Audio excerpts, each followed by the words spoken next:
bukod sa kantahan, sayawan, papremyo, matinding tawanan, kulitan, at minsan, hindi may iwasan ng magkaiyakan.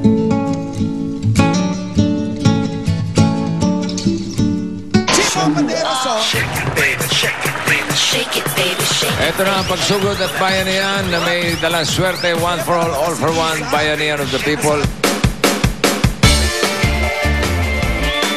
Lahat yata ng kalye sa Pilipinas nagnanais na mapasyalan ng one for all for one, sugod bahay sa barangay.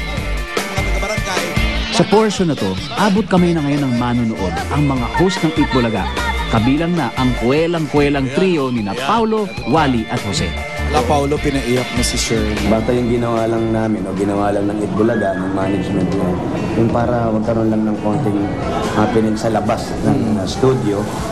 Same time makatulong sa mga kababayan natin na hindi nakakapasok sa loob o walang chance para makapaglaro o makasali sa mga games sa Itbulaga. Na-entertain mo yung Pagpasaya ka. Yung mga tao, nakapagpasaya ka.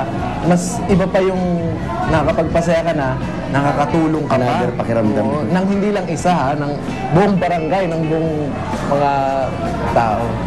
Opo, basta po ang sinabi nila, masaya po kami.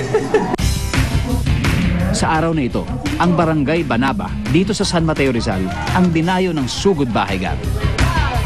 Talaga namang walang kapares ang kasiyahan lalo na nang makita ng mga taong tatlong host.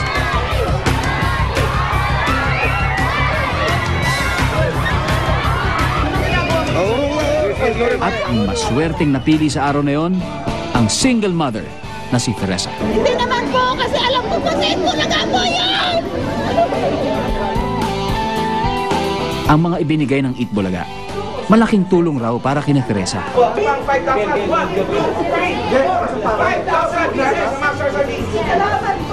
Ito po talaga yung dinadasal ko sa Panginoon. Na talaga po, Lord, sana sabi ko, tulungan mo ako kasi po talagang hirap na hirap talaga ako sa buhay.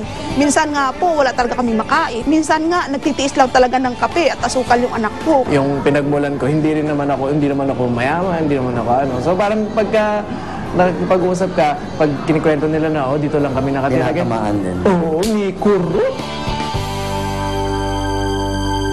Sa One for All for One din nabuo ang isang makabuluhang proyekto, ang Plastic ni Juan project ng Itbulaga. Dito iniipon ang mga ibinibigay na plastic bottles ng mga taga-barangay. Ang mga nakolekta, gagawin namang mga upuan na idodonate sa iba't ibang elementary schools sa bansa. Ang Itbulaga nga, sabi nga namin, habang may bata, may Itbulaga. So, gusto namin umpisahan sa mga bata by doing this, giving them the best. Kasi alam naman natin hirap di ba? Yung mga eskwelahan, hindi talaga magaganda yung mga, lalo na yung mga public schools. Isa ang Nazareneville Elementary School dito sa Antipolo sa mga nabigyan ng upuan ng Plastic ni Juan project. Naiintindihan na po namin ng sobra yung lesson po namin, tapos nakakasulat na po kami ng maayos. Pero hindi rito natatapos ang kanilang pagbibigay serbisyo. Dahil noong 2010, 2 buong classroom naman ang ipinatayo ng Itbulaga sa Lakdayan Elementary School sa San Narciso, Quezon. Kami po ay may dala rin pong mga audio-visual equipment. Salamat po, bossing. Maraming salamat po. 1, 2, 3. Ready? 1, 2, 3! July 2011 naman nang buksan ang EB Library sa Unzad Elementary School sa Pangasinan. Kompleto. Magandang pader. Maayos ang bubong. For quite some time, ang atake ng Itbulaga is give back. Dahil hindi naman kami tatagal ng ganitong katagal, kundi rin naman dahil sa mga suporta ng mga manonood. Tila walang makapipigil sa public service ng noontime show. 2009 nang ilunsad ang Itbulaga Excellent Student Awards o IBEST.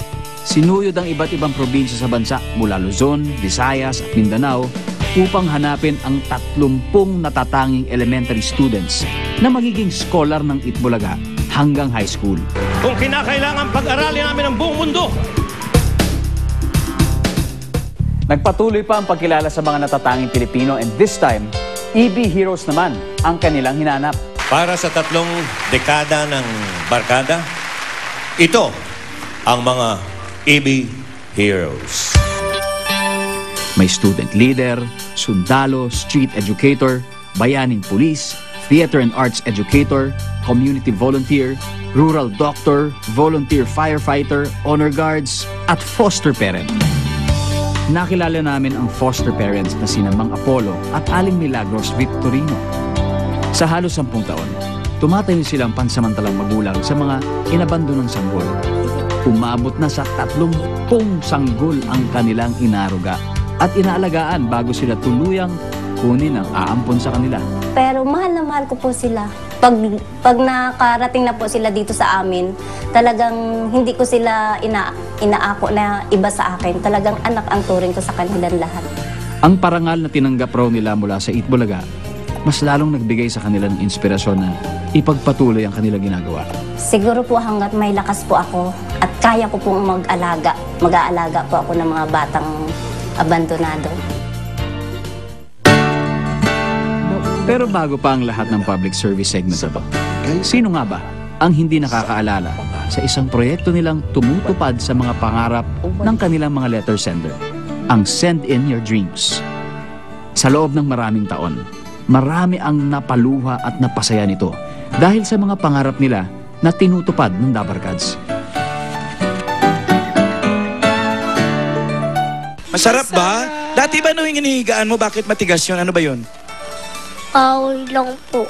Anong masasabi mo? Maraming salamat po sa Muntik Itbulaga.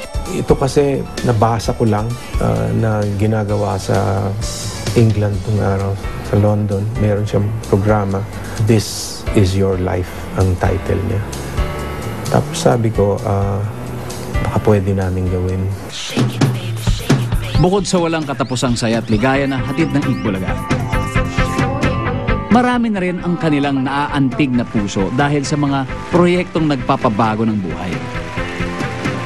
Dahil hindi nga lang daw masayang noontime show ang Itbulaga, kundi isang programang handang maghatid ng serbisyo publiko. Salamat to.